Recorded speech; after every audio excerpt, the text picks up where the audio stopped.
Oh, that's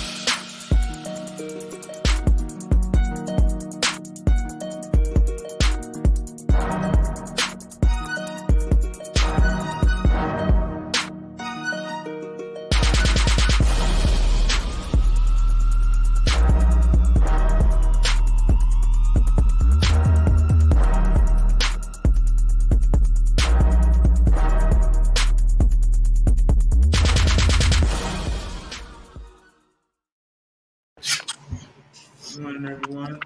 We have What's some good, John? difficulties. Grand Rising. What's going on? This late, but we here. What's up, Carols? What's up, Mom? Good morning, Mom. What's up, Kels? What's good, John? Up. And Hey, you got some hang time? A little bit. he growing up. Now they really did drop this time. He got a haircut. I know, but the dreads really did drop this time. Like that's like another tier. You feel me? Nah, for real, bro. Like it's a game of patience. Don't get him started, yo. Don't get him started. He's gonna be doing that the whole time. But welcome back, another team meeting where we distract you from your current story, dismantle your current belief system, and inspire you to change your mind, which will then inspire you to change your life.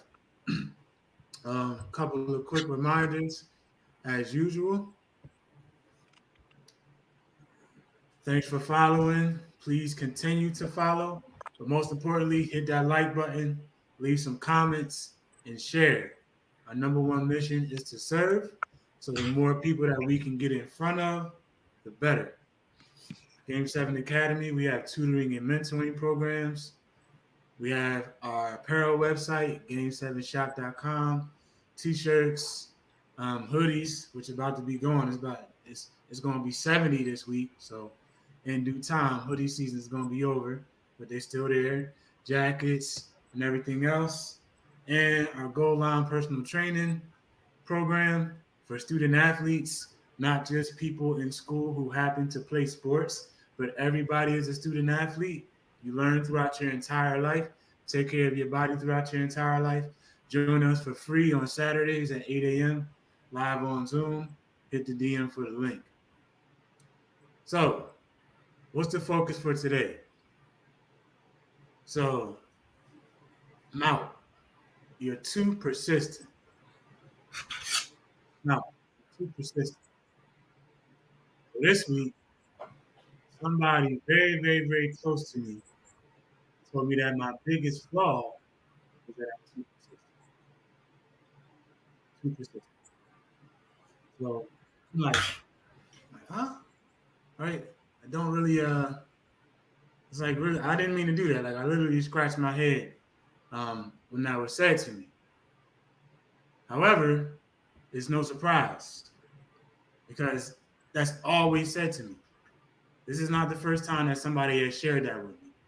Right. And through time, especially over the last couple of years, I noticed that I outrun people, not necessarily because I'm faster or smarter, but I never stop. Like, and I know Just always tells me that me just being me can intimidate people, right? Like, not by disrespect, but there's sometimes things that they see that they wish they would do that I do, and not anything special, like just the actual habit of doing.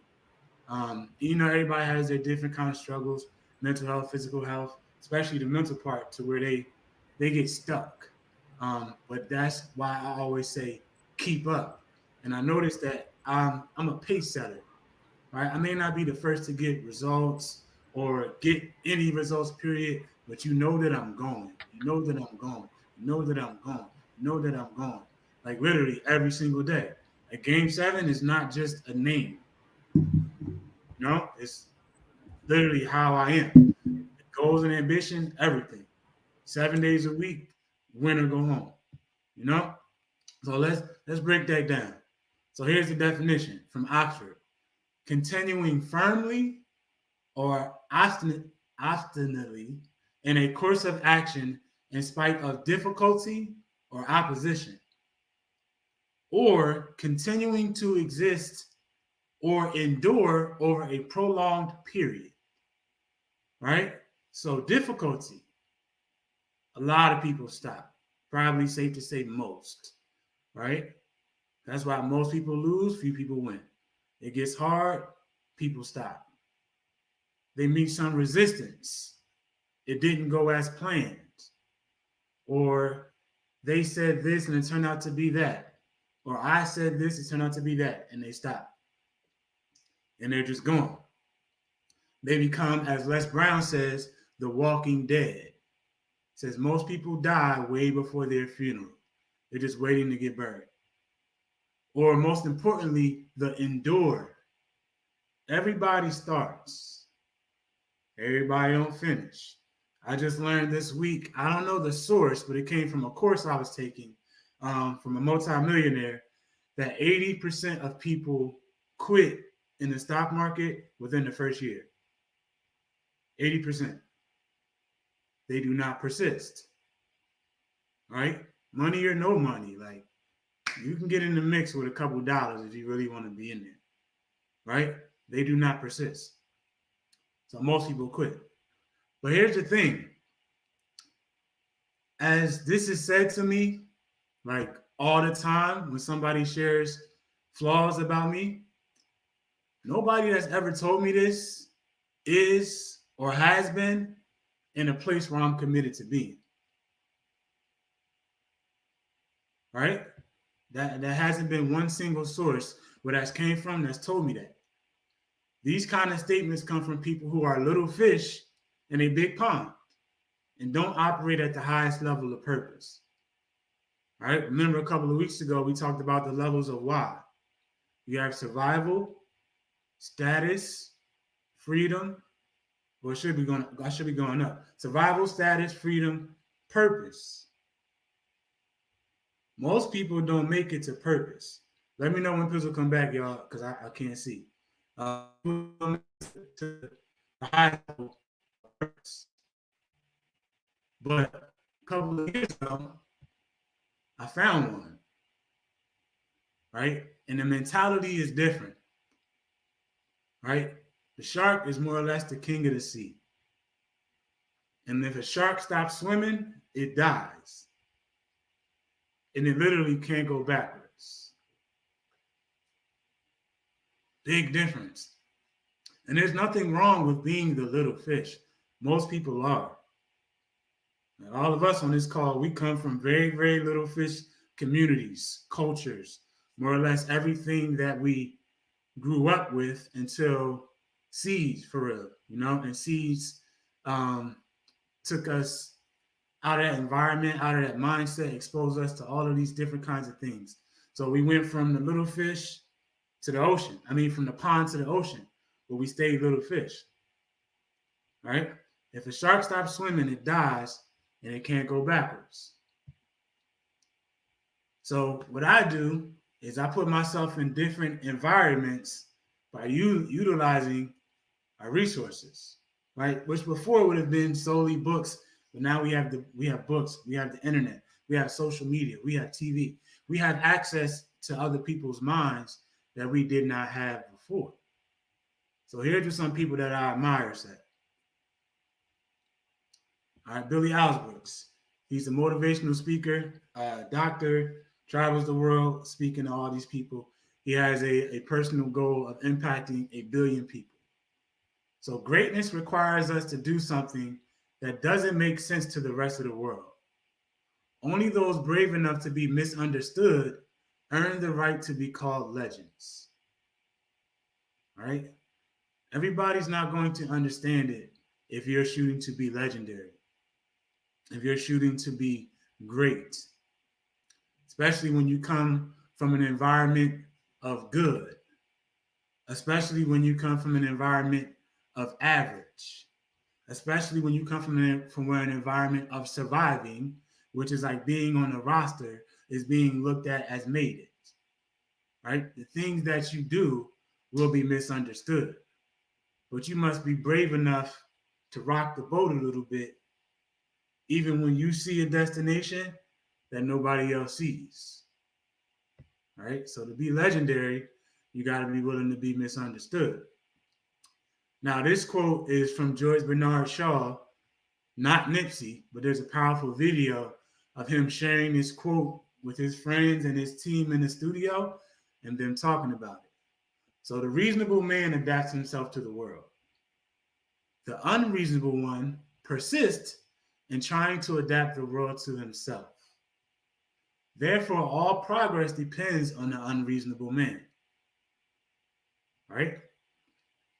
You don't have to accept what you are presented with. That is a choice. You don't have to become one with your immediate environment. That is a choice. The reasonable thing is to just go with the flow. Go with the flow. But where is your flow? Are you a dirty river in New Jersey? Or are you an ocean in the Bahamas? Right? What's the flow? Next one. There's choices that we have to make as people, as individuals. If you want to be great at something, there's a choice you have to make. We all can be masters at our craft, but you have to make a choice. What I mean by that is there are inherent sacrifices that come along with that. Family time, hanging out with friends, being a great friend, being a great son, nephew, whatever the case may be, there are sacrifices that come along with making that decision. Right? That's a huge one for people. Go ahead, Jess. Pizzle trying to get back in. Pizzle, okay. Come on.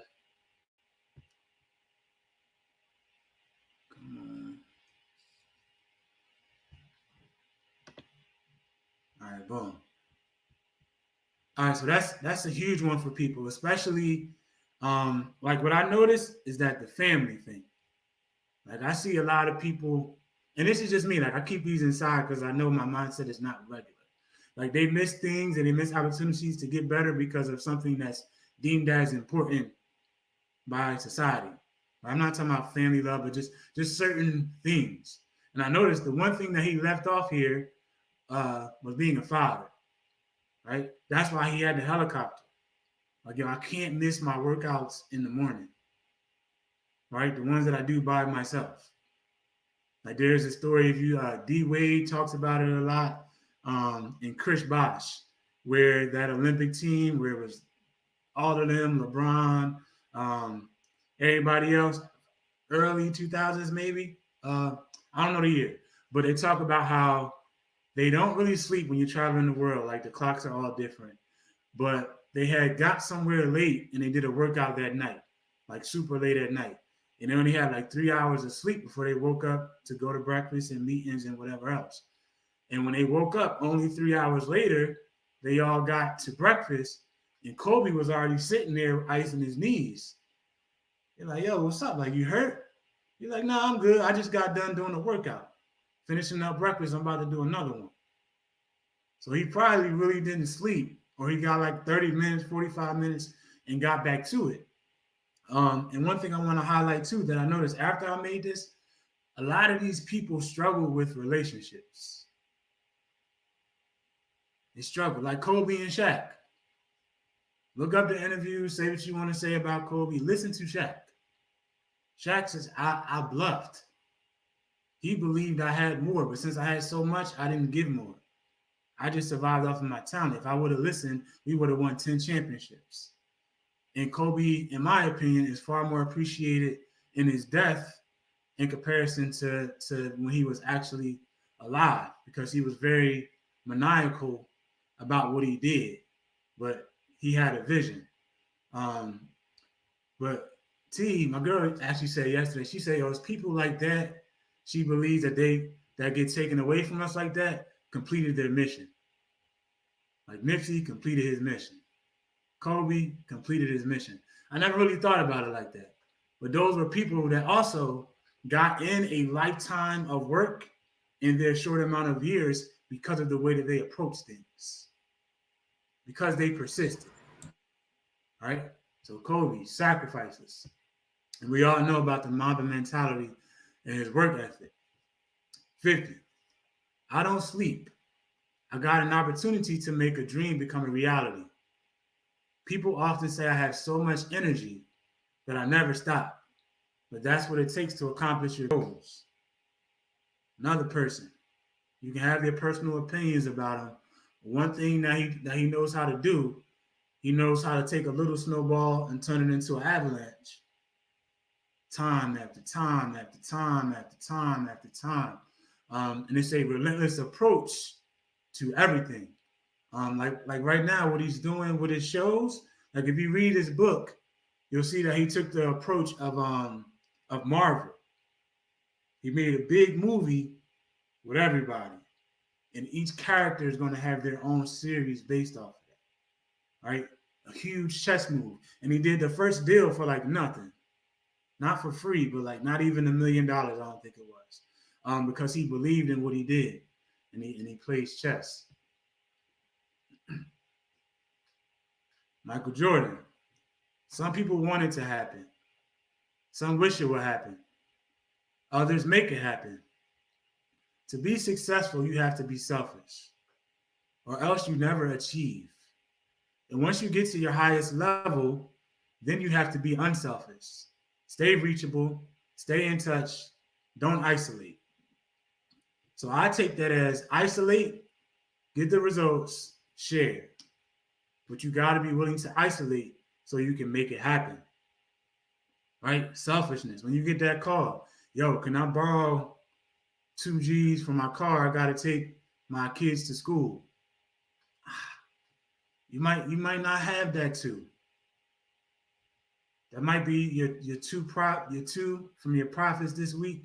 You see GME been pumping, so you might got it to lose, but I'm gonna throw it in GME when it pump. I'm gonna get it out in 30 seconds. I'm gonna double it, right? Or I'm gonna go more secure with this investment, or I just need it for when something shows up, right? Because when you're the one that's changing the game, it might have to be about you for a little bit before it's about everybody else. And oftentimes, especially in our community, we put everybody else before us, not realizing that's going to hurt everybody else in a little bit of time. Like, especially as a parent, especially like the Black mother, they pour everything into the kid as soon as the kid gets here, right? And they stop developing as a person, generally speaking. Not talking about everyone, but that's our culture, right? Especially with our boys. And then when they become men, life is a shock, you know? So we got to isolate, make it happen, and then later we can share the results. TD Jakes. I can't deal with people that cannot pick up the pace. Don't be strolling when I got a 911 on you. I need people that can pick up the pace, right? So the average pace is demanding. Like, our country is designed to max you out, give you 48 hours to recover, max you out again. You can take everything you got if you allow it to. So it's going to require you to move faster than everybody else. Like Justice said before the call, getting up at 5 gives you so much more time in a day. Right? The call started at 9. You already had 4 hours. Most people that watch this or that pull up on the call, they probably got up at like 8 or later, which is fine. Right? But getting those extra couple of hours every day. And I don't care if you're a night owl. Say what you want to say. Right? Learn about your brain. You can be at peak condition at night, but you're only operating off of 80%. Because you at least had to eat, sleep, and breathe for those first 12 hours. Right? And you give life the opportunity to throw unexpected things at you during that day. All right? So pick up the pace. That's what I'm thinking when people are telling me that I'm too persistent. Drake, they always tell me nobody's working as hard as you. And even though I laugh it off, it's probably true. Because while all of my closest friends are partying, I'm just here making all the music that they party to. Right? Everybody else cooling. Everybody else partying. A good 21 days of the week. 21 hours of the week, 21 days. A good 21 hours of the week, I'm working while people sleeping at the minimum. Right? I'm living my dream while they dreaming. Constant pursuit. So, and once it clicks for you, you start to see things differently. Like you start to eat healthy and you stick to it. You start to see the world differently. You riding by that Popeyes line that's 20 minutes down the street. Right? Or you pull up and you see your family and you don't learn something. You see somebody lose their life and you talk to the doctor and you learn the importance about the fuel that you put in your body. You just look around, you start to see things. And by no means am I shaming. That's not my intentions. But it's like when you become informed, when you become enlightened, there's something in your brain called the reticular activating system. Like you literally start to look at things differently. There's way too many stimuli presented to us at all times for us to focus on everything. It's literally impossible. So what you put into it's like feeding yourself a light. That's how you start to look at the world. So everybody else having fun, you having fun, providing them with the reasons to have fun. All right, so let's get to some actual learning from this. So my point is, if you are that person, if you are a part of that small group, you will often feel alone. I have another very close friend who I shall not name told me that they have trouble talking to their family now. Just because their perspectives are so different. And like when you love people, but you're just seeing something different, it's like it's hard to connect. All right. So if you whenever you find it in you to pick up that mentality that we preach, and I hope, especially y'all that show up every week, don't wait till it's 50,000 people on this call, 10,000, 20,000, whatever we're soon to reach, especially when the world wakes back up. Don't wait for that to adjust. Adjust now. Don't wait for the super big results because it's coming. All right, because I'm not going to stop. We're not going to stop. And we got proof just from like the virus where we've been preaching. Now all of a sudden is important. We just got to continue to jump through the hoops to get in front of the right people. But you will feel disconnected. You will feel alone. If you come from the bottom and you start to have the mindset at the top, you will feel alone. So how to connect with people? Number one, connect with yourself. You must know who you are and have confidence in yourself if you desire to connect with others. If you don't believe in who you are and where you want to lead, work on that before doing anything else. So that goes on both sides. Right? You may have found confidence and others might not have. It's going to be hard to connect with that person because you're going to see the world differently. You believe in yourself and you believe in them. They may not believe in them and you. It's going to be hard to connect with that person, especially when you believe in somebody more than they believe in themselves. That's a heart wrencher. Communicate with openness and sincerity. It's also hard to do when you see the world differently. And that goes right back to my friend who said that he or she has trouble talking to their family because they don't really feel they can be open. They don't feel that they can be sincere. And sincere doesn't mean truth. It means that it's your truth. So they don't really get to share what's in their heart. Know your audience. Know their names, history, dreams.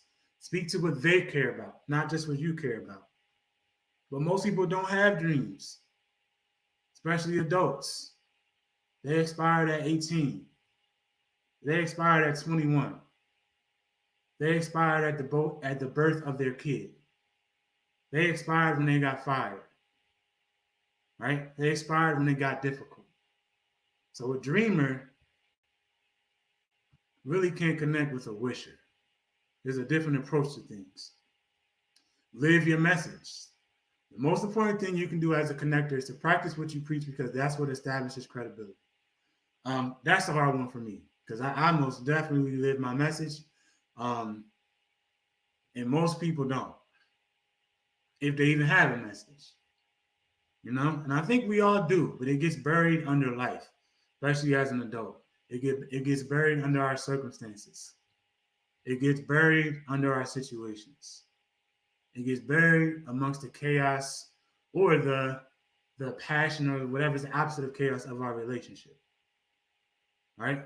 But have a message and live it. And like that's one thing, like that's probably a big struggle for me because the things I say I do. I pride myself on it. And I took a moment with myself this week. I was talking to Just. He was like, yo, Malk, you gotta realize you have an extremely high value for words. Because what you say, you mean. And if somebody tells you something, that's the only way you see it as they said it. So that's a struggle for me connecting with people. Is having a message and actually living it. Number 5, go to where they are. Be in tune with the audience's language, culture, background, education. Adapt to them. Don't make them adapt to you. That's a big one because we strive to graduate from certain people in not our Game 7 audience in our life. We strive to separate from that language. I can't. Just pay the bills. Just humor him or her. Boss said to do it. I gotta work this overtime for no more money. I gotta risk my life to go into work. Oh, you gotta go to work. Right? The background, a background of trauma, a background of stress, of anxiety, of drugs, of alcohol, of homicide, of your kid can't go to the playground because it's dangerous. Right? Education. Right? It stopped at 12th grade. It stopped at associates. It stopped at bachelor's. It stopped at getting a job. All them different kinds of things. So it comes a point to where you want to graduate from that. Right? By no means, like, make enemies or separate, but once you start to go through things, you make a refusal to go back to another kind of level. And not a demeaning level, but it's just a level of conversation.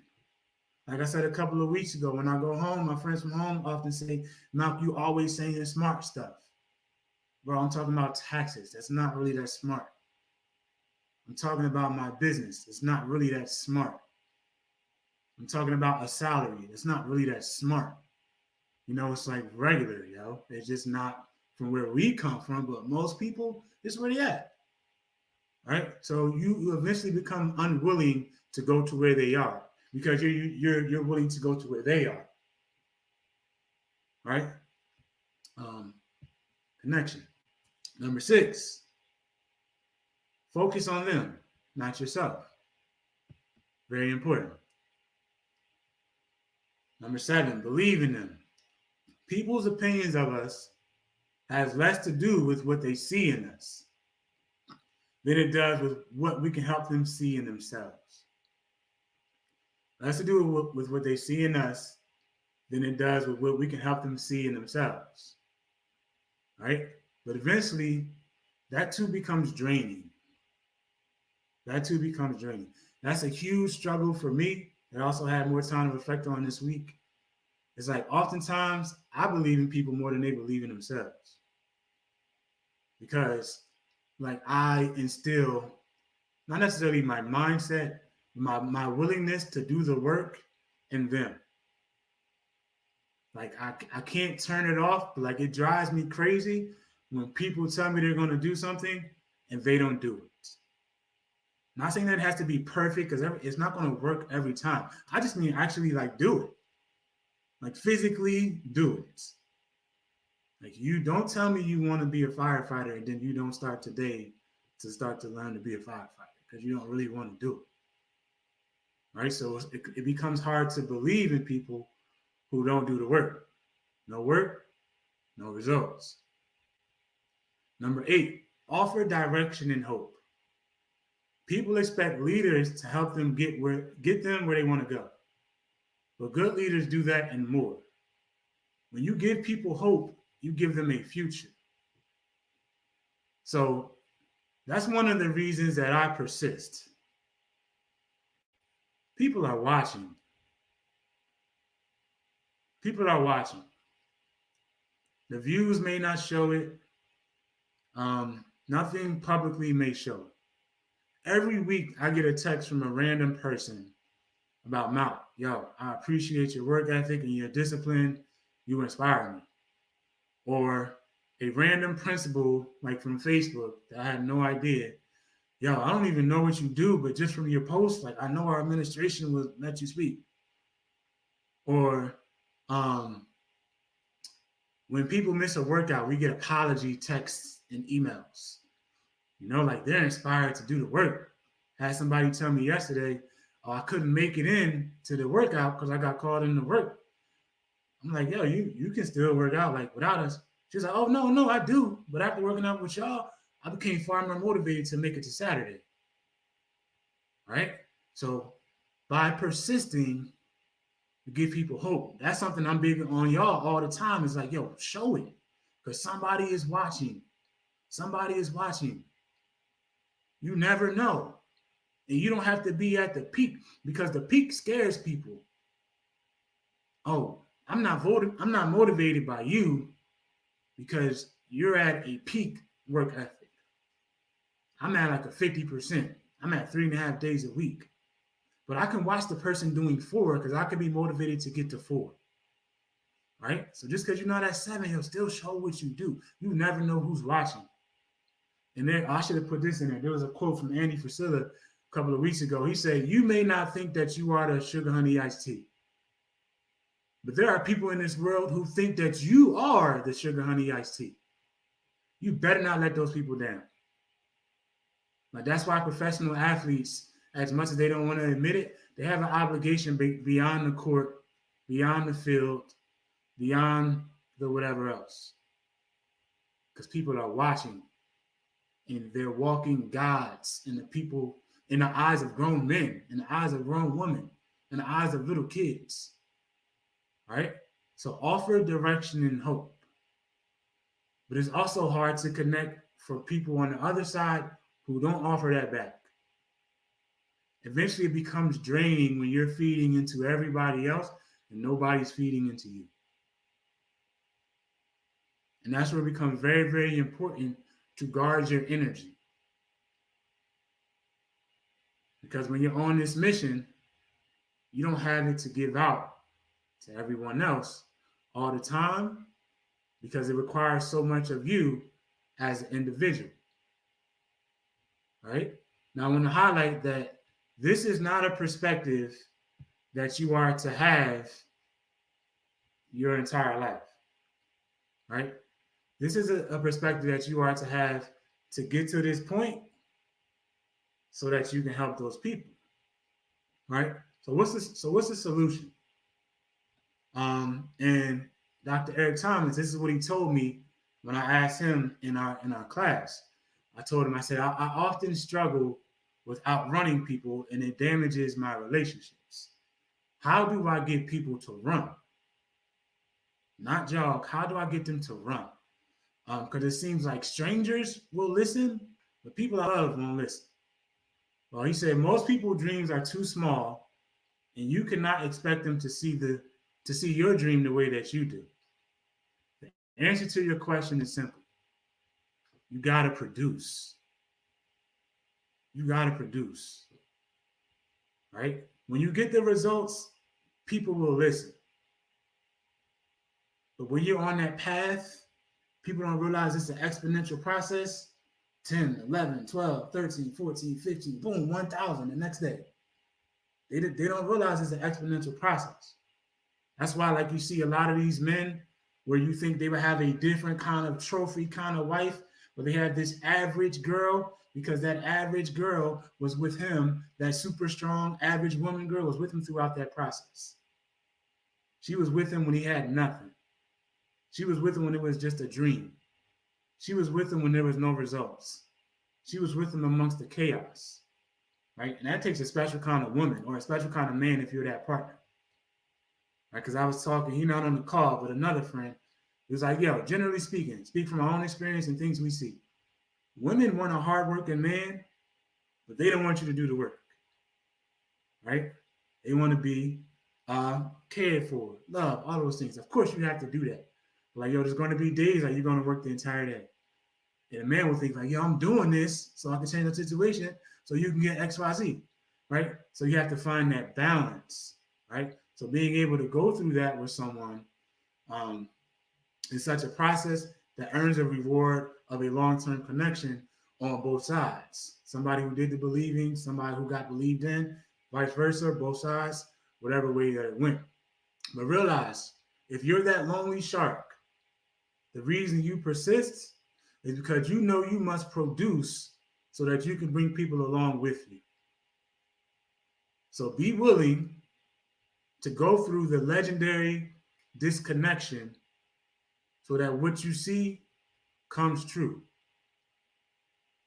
Right? And when you're committed, it's going to happen or you die. It's going to happen or you die. And realize, if you do your research on people that came from the bottom and make it, they often struggle with relationships until they made it. But nobody else in their immediate surroundings would have did what they did. All right, so that took a minute, so I'm gonna be quiet because I feel like I hit some points. But realize, you'll be lonely, you'll be a shark, you may be disconnected, but if your heart is in the right place, things will turn around in due time. What y'all got? I could definitely relate to the lonely part. You know, when I was transitioning to thinking differently, I just felt like I was alone. I felt like what I wanted to do, when I was trying to, and what I wanted to accomplish, I couldn't really explain that to people without them looking at me like I was silly. So it was frustrating for me because I was going through this period of like, yo, like of enlightenment, where I'm switching my mentality from being or having this identity of just a football player in terms of instead of switching my mentality to be a overall just a great person, right? So whenever I would, you know, talk to people about, yo, like I want to do this, I want to do that, those people would only see me in my old identity, which was, so you're not gonna play football no more? Oh, they need somebody on that roster. You should be hitting up your agents. But so for me, that always kind of pushed me away, and that made me feel like, yo, like I'm not just this. I have all these plans of what I want to be, who I want to be, the people I want to change. And then people just didn't really realize that.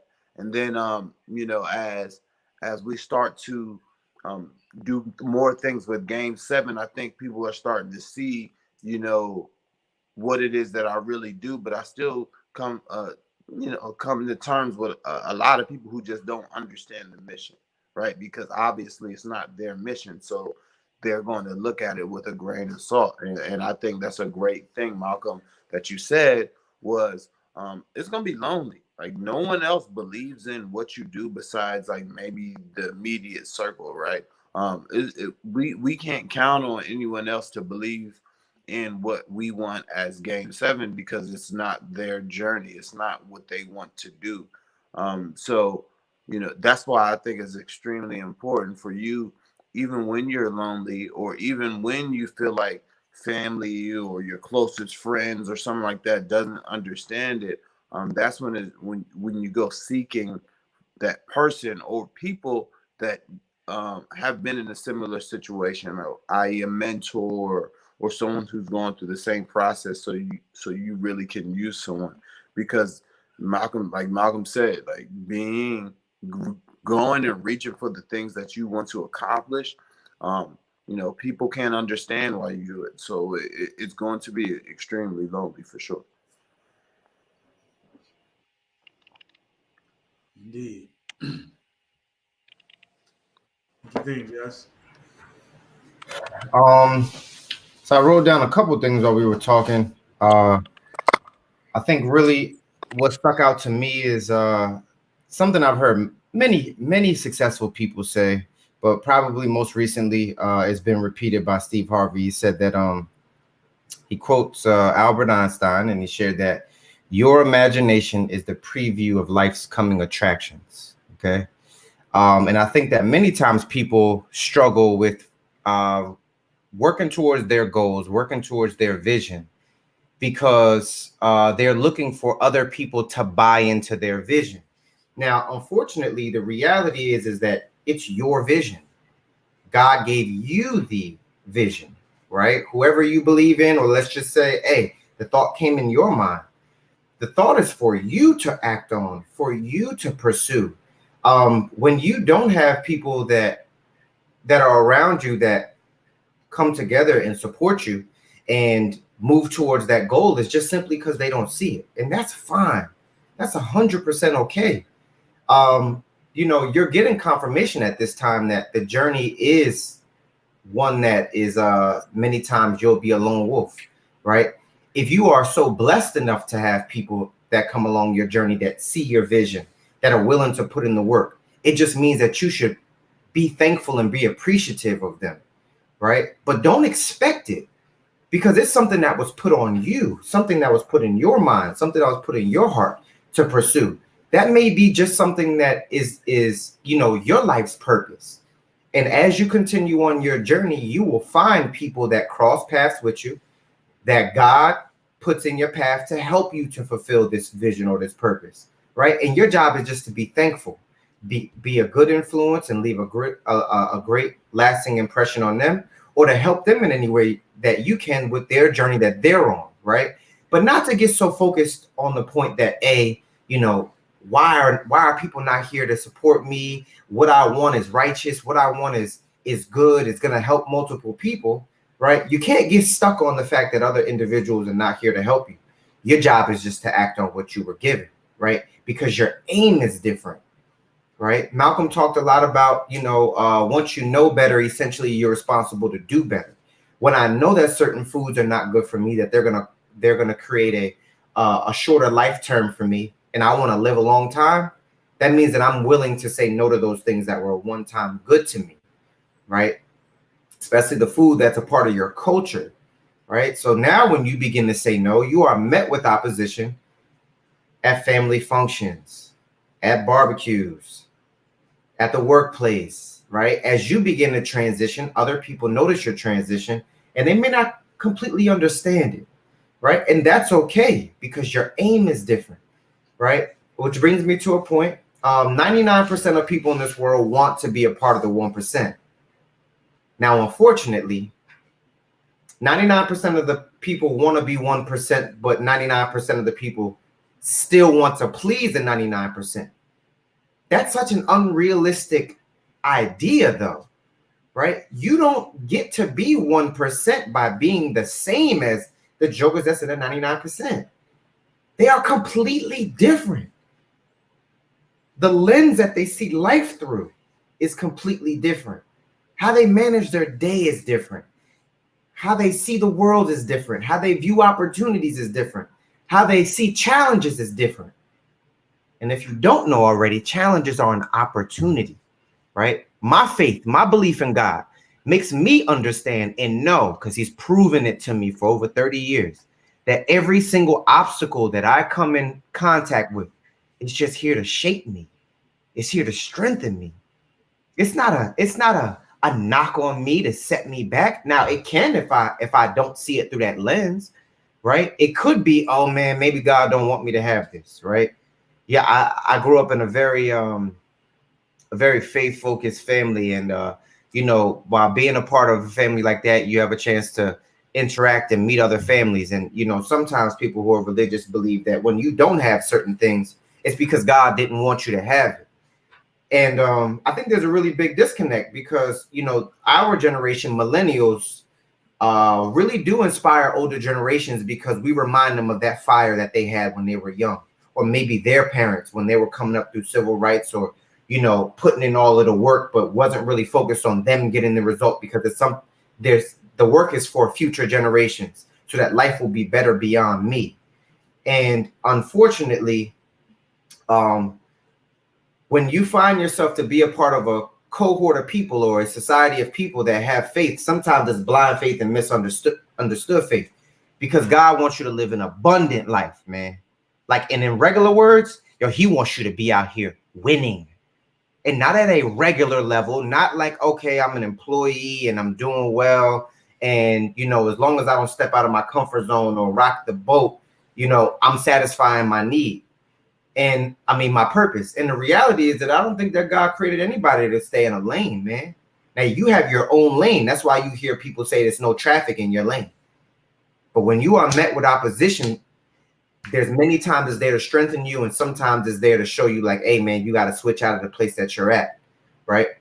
All of us are given our own specific gift. All of us are given our own specific abilities that are much different from other individuals. And when you are looking for confirmation from those individuals who don't have your gift or don't have your purpose, you can sometimes be discouraged. But if you ever notice, if you get past that point and you begin to work in your purpose, you have people come along your path that actually create more energy, more excitement about the gift that you have. And sometimes that comes outside of your home. Right? Many times it comes outside of your home, right?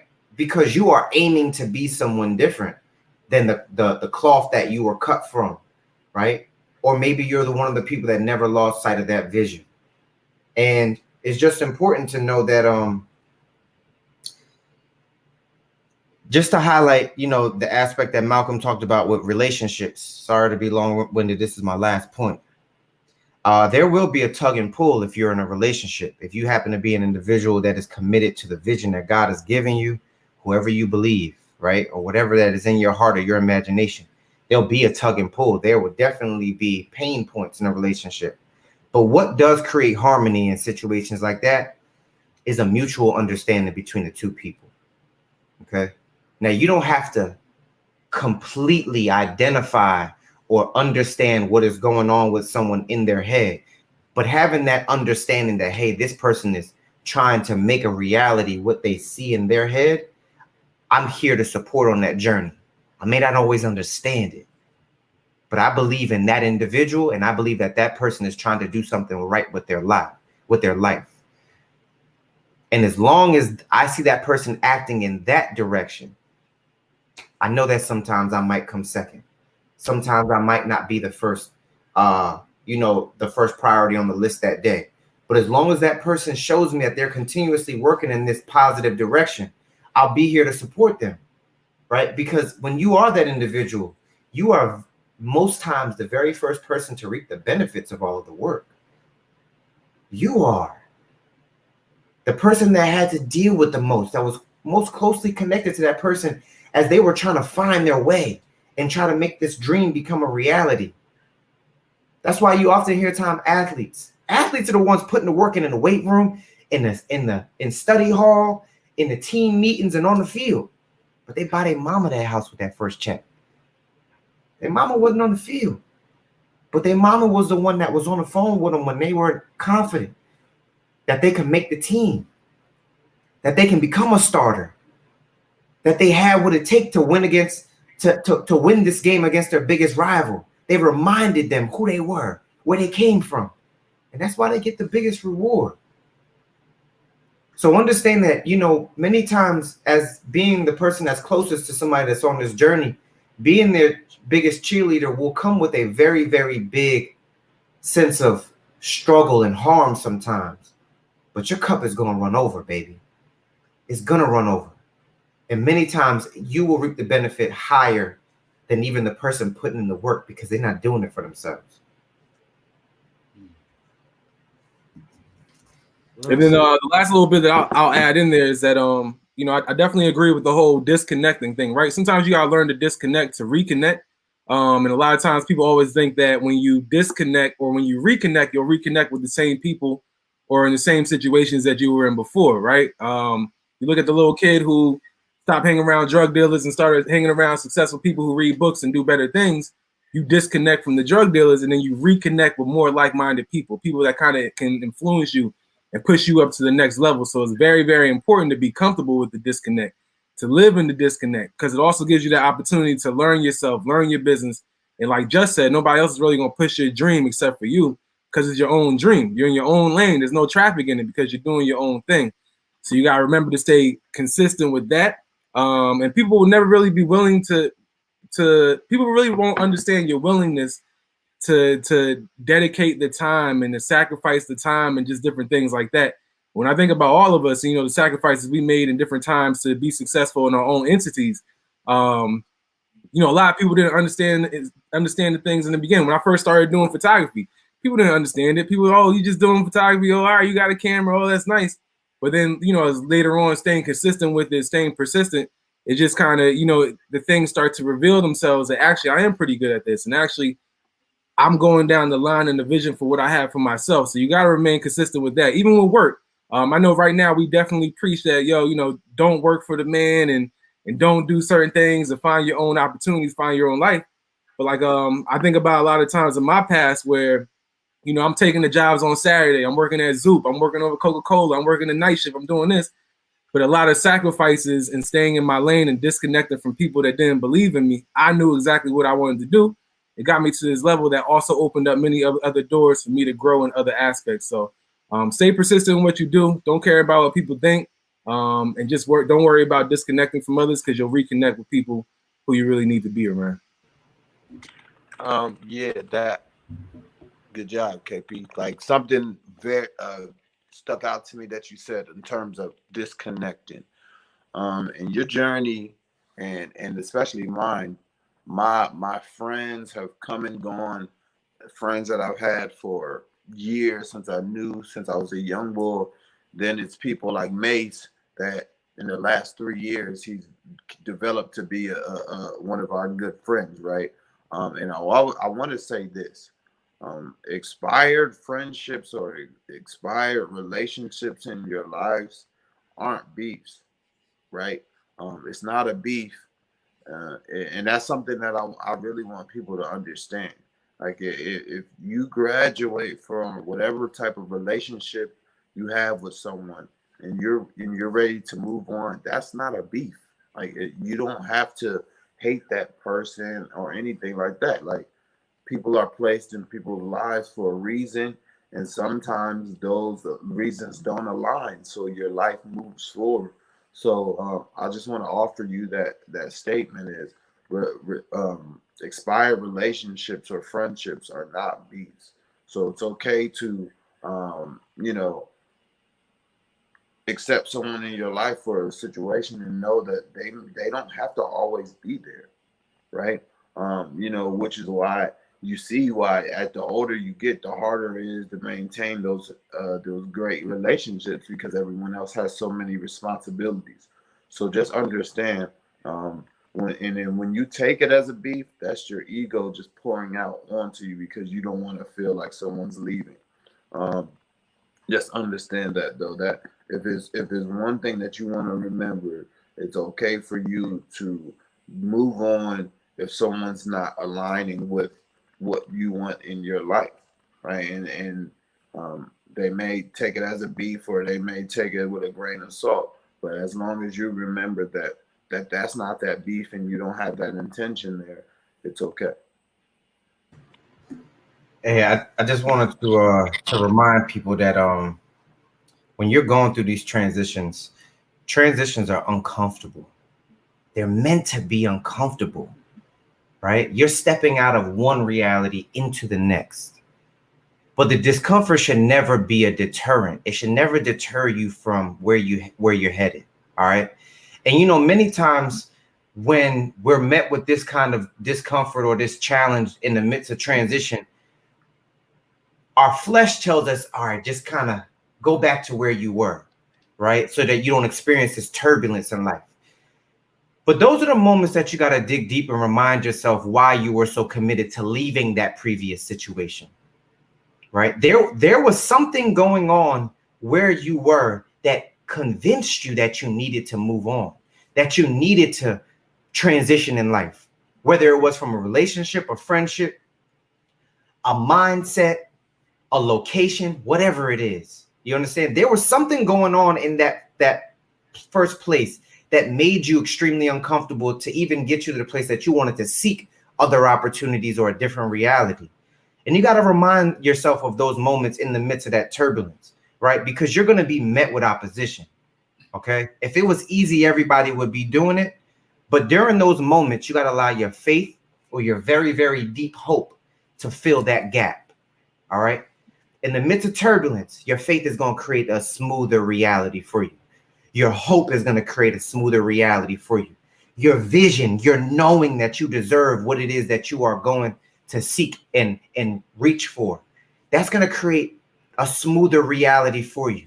And you're going to have to tie back into that vision. You're going to have to read it day and night. You're going to have to meditate on it. You're going to have to know it like the back of your hand, like lyrics to your favorite song, because you're going to be met with opposition. That's the way that this life is set up. It's meant to deter you from what you deserve. But look at how beautiful of a reality and how much you'll glow when you get to that place, right? I also want to remind you that in those turbulent times, in those uncomfortable times, when you think that you don't have any more in the tank to go, look back at your life, man. Think about all of the times that you didn't think that you had any more juice in the tank, that you didn't have any more oomph, that you didn't have anything left to give. You have 100% success rate of getting past those moments.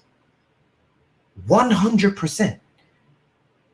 When you thought you couldn't pay your rent, when you thought you couldn't put food on the table, when you thought you couldn't get your car started, when you thought you couldn't be the person that your spouse or your partner or your children needed you to be, you got 100% success rate.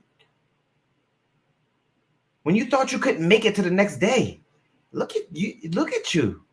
You made it to this. You made it to today.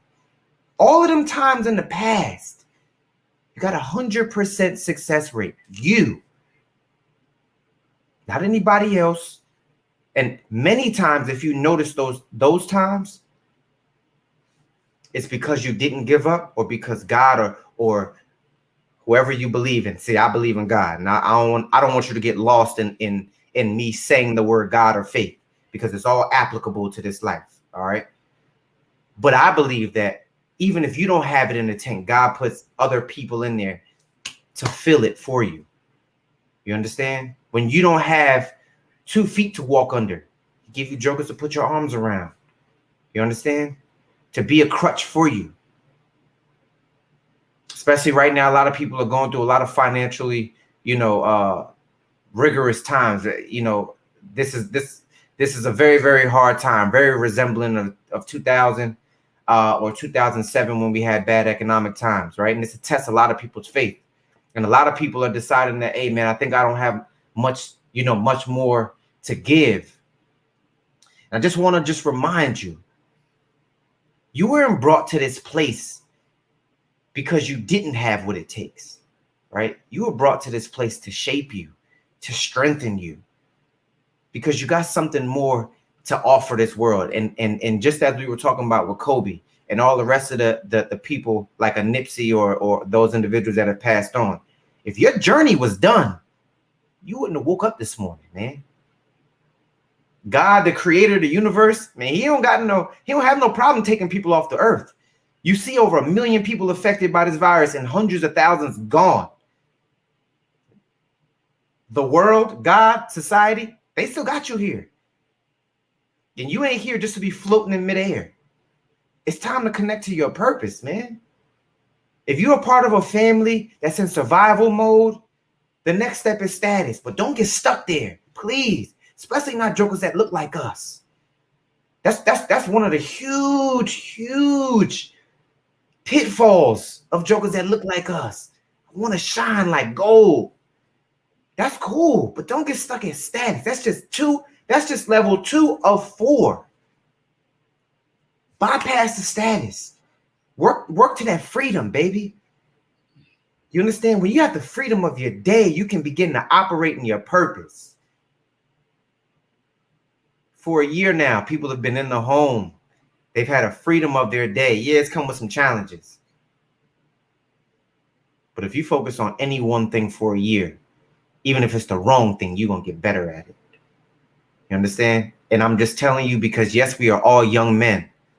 But me, Malcolm, and Kendall started our journey at 12 years old at New Jersey Seeds.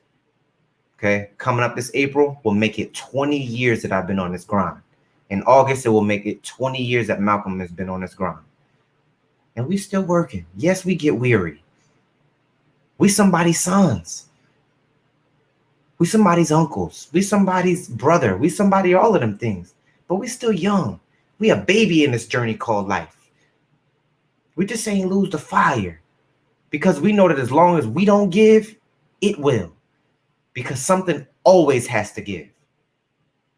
And you're going to be met with opposition, man. This is the part of, I believe my gift is to be able to connect with people on their level, right? And to be compassionate and have empathy. I'm speaking to the joker that don't really believe that they have what it takes. You understand? Because at many times in my life, I've felt that too. And those are the most scary times for me because I don't operate in that space a long time. But I'm thankful for people like Malcolm in my life and my brothers that are on this call, right? Because they reassure me. God put them in my life, man. I ain't seek them out. All of us were from different parts of the state of New Jersey. Our families don't know each other. Like, at least for me with the rest of the guys, we all came in contact because we continue to move in our purpose to be able to reach for our vision, even at a young age. We know that we didn't want what we were presented from where we're from. We just wanted something different. And look, I'm from North Jersey, right outside of New York City. Malcolm is from South Jersey, outside of Philadelphia. It's a 2-3 hour gap between that. I don't got no family in South Jersey. I met that gentleman because of me reaching at 12. I met KP because Malcolm didn't stop reaching after our high school experience and he went to Howard. Look how it works out. You don't gotta force no pieces of the puzzle. You just gotta do your part, baby. Do your part to keep stepping. When you met with opposition and you need to take a break, fall back for a little bit. Reaffirm yourself. Remind yourself why you stepping. Listen to music, listen to pastors, listen to motivational speakers. If you don't have nobody in your family or in your immediate circle or your community that can reassure you, that's cool. You don't need that nowadays, right? But you got a device that got everything that can reassure you. All right, tap into that. And understand that you may be the different one. All right, you call it the black sheep, you call it whatever it is. Just if you're different, accept that you're different. Stop trying to fit in. You got a cohort, you got a group of people that are just like you. You just have to reach where they are. That's it. And you're not going to feel lonely when you get to that point. You're going to feel like you belong. But you got to get past that space of loneliness. And sometimes that loneliness exists at your home.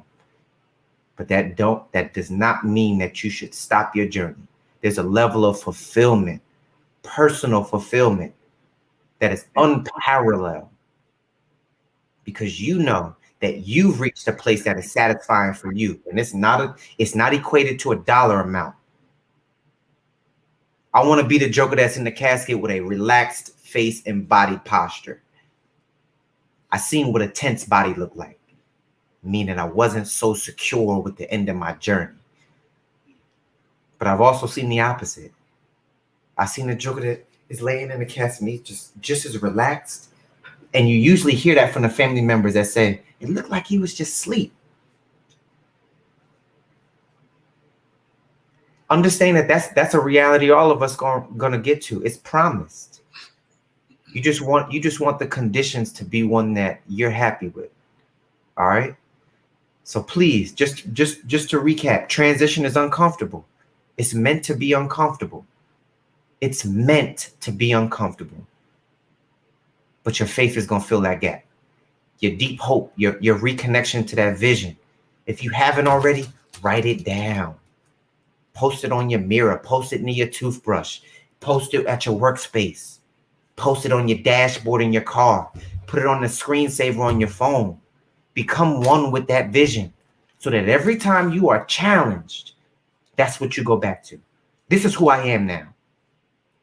I know who I've been for 40 years, but that ain't me no more. I know who I've been for 50, 60 years. I know who I've been for 18 years, but that ain't me no more. Who I am is this vision. And I'm going to continue on this journey until this vision becomes my reality. And I'll know that that is not what is supposed to be my vision when either God or my faith or my imagination puts something different and it's so blaring that I can't get it out of my head. Because sometimes your journey does change. The destination does change. Sometimes God puts you on a journey for you to begin so that he can alter your path because what he sees in you is so much greater than what he thought you had or you've proven to yourself. Right? Maybe your vision was just to be able to be a college athlete or just to graduate from college because nobody ever did it in my family. Dang, man. He proved to you that you could do that. Why would I stop here? Why wouldn't I go get a master's? Why wouldn't I become the best person at my company or my firm? Why wouldn't I create a organization that now empowers other young people that come from a background like me to have the same reality I have? He started you off with the vision just to graduate college, though. And look at everything else that has blossomed from it. I know I'm a little long-winded. I felt like that was necessary. God put it on my heart. As you can see, I don't really, I don't have any preconceived or thought out comments or visions for you all, but I definitely allow the Spirit to lead me. And I know that whoever comes in contact with this message, either now or in the future, I pray that you're blessed by it, right? Because in this life, what's guaranteed, God promises that in this life, there will be trouble. In this world, there will be trouble, but I have overcome the world. You understand? I have overcome the world. And when you understand that you God's child, you have the ability to overcome your obstacles as well. You understand? You don't fall anywhere near short. You don't fall you don't fall short of that vision or that statement that God has for you, that he has had for himself. All right. But understand that miracles happen in some of the most darkest places. So you may find yourself in some dark places, baby. Just don't be discouraged. All right. Last thing is, the race is not given to the swift or the strong. And for my people that's been in church, you know that this next statement is, it's given to the one that can endure. And it ain't enduring good. All right. It's the one that can then take a licking and keep on ticking. You understand? It's a joker that can get hit. It's the one that can get knocked down and knocked out, have his back on the canvas. You understand? But keep punching, even though his back is on the canvas. But when you prove that you can be trusted with small things, God's gonna give you more to have reign over. He knows that he can trust you with more. If you can do great with your first child, God allow you to have another one. If he show you that you can do good with $100, he can trust you with $100. He gonna give you 1,000. But you just can't be off. You just can't be out here frivolous with the first 100. Why would he trust you with any more? He just like a human parent. I let my kids stay home while I was at the supermarket, and he started burning paper in the house. Yo, you never being left in the house again. We're not having a conversation about it. You showed me. But for the kid that stayed in the house, didn't answer the door, follow what he was supposed to do or she was supposed to do, boom. Now I can spend a little more time at the supermarket. I don't got to rush home the next time as a parent. I can FaceTime and check in. Give him a little bit more rein on the leash. And then we can develop a mutual respect and understanding. All right. And God worked the same way. This world worked the same way. Think about your job. You got hired to do one thing. If you step outside of your role and you start doing more, hey man, promotions kind of come without asking at that point. Right? The opportunity to be a little bit more of a leader in that environment comes without you having to knock the door down. Right? So just understand that by doing more, seeing all of these gentlemen on the screen, right? And it includes women too, because women have definitely, women are the greatest gift to this earth, man. Right? And behind every one of these men, we know that there's a great woman. Right? But just understand that Obstacles in transition is uncomfortable, but you built for the fight, baby. You are. Because if you wasn't, this would have been your last time putting your socks on this morning. Well said, Jess. Well said. What I would like to highlight too, though, is most of these, only these 1, 2, 3, 4, 5, 7 men on the screen that struggles or still do with relationships. Now, I don't know them as men, as individuals, clearly. But just, from studying them and researching them, had his issues, still does. Seemed like he all right now, but had his issues. I don't know about his intimate issues, but he's not here today because of relationships. His brother kept telling him, stay away from there. You beyond that now. Stay away from there. Stay away from there. You beyond that now. You're serving them just by doing what you're doing. And the old relationship, in a place where he shouldn't have been no more, came back to get him. He's had his trouble. Teammates, intimate relationships. Teammates, intimate relationships. I don't know about the OG over here, right? But something that I see, and not talking about just intimate, just relationships with other people. It's like driving on the highway. And if you got any kind of car that can drive fast, like you ever try to drive fast but not get caught speeding? So you like drive into traffic, but then speed up to the next pack of cars, driving the traffic, look around, speed up to the next pack of cars. That's like life. Like we all start off in the same pack. You become educated, you got the same vehicle, you learn how to drive, so you start to drive more efficiently. You learn to control what you can control. You get your oil change. You keep your air in your tires. You get your tune-ups, right? That's like working out, taking care of your body. Your vehicle starts to perform differently, and you learn to drive it better. So you start to distance yourself, right? Then you take off from that pack. Then you get in the next mix. All right, still in the same car. Let me learn what is my niche. Because sometimes that Civic will pull up next to the Benz, and the Civic will smoke the Benz because of what's inside. All right? Or maybe vice versa, because the Benz is more aerodynamic and has a special edition engine or whatever the case may be. And through time, you go from pack of cars to pack of cars. And eventually you learn it's not your responsibility to drive everyone else's vehicle.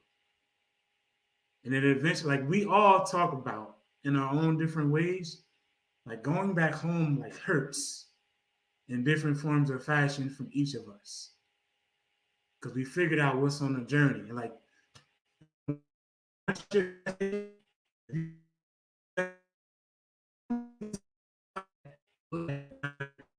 the other exits, you're going. Everybody else is slowing down or driving in circles. And you really have to go out of your way to go back home, to go back to your roots, to go back to the main garage, to go back to the old ways, or to go back to what number 7 is, the belief. Because as we always say, what you believe leads to what you anticipate. What you anticipate leads to what you're intentional about. What you're intentional about leads to what you focus on. And depending on what you focus on, leads to the kind of opportunities that you see or don't see. Right? So eventually it gets hard to even be in communities and environments to where the belief systems are different. Right? So just keep that in mind as you all go on your journey. You may be alone, and that's fine. Because like just said, like I said, you don't have to be. You got phones, you got communities, you got Facebook groups, you got Instagram threads, you got Twitter threads, all these different kinds of ways everywhere to find new people, to find new things to be around, especially after the Rona is gone. You on Clubhouse and that group, they're going to start to meet up in person, right? Or you on this Facebook group, they're going to start to meet up in person, right? So go out there and become a part of those communities. It's going to feel weird. Going to feel weird because it's not what you're used to. But if you're truly committed to going to a higher level, you got to leave the rec league. You got to leave the community team. You got to get on the AAU team. That's how you get to the league. Playing AAU is the absolute minimum. All right? So keep that in mind. You may be lonely, but be a shark. Don't stay in the little pond. Get out there in the ocean. Anything y'all want to say in closing before we out? Your money? Challenges are not a deterrent, baby. Just know that, because on this journey it's gonna get rough. It's going to. You're asking to do something different than the masses. All right. You're gonna have dark times, and sometimes you're gonna have to be willing to go alone. Every one of us on this call has had to go alone. Okay. We all living in a place that no family is around. All right. You're gonna have to go alone, because what is on your heart and what is in your head and your vision is not for other people, but it is for you. Indeed. Good, fellas? All right. Oh, good. See y'all next week. Appreciate y'all. Peace out.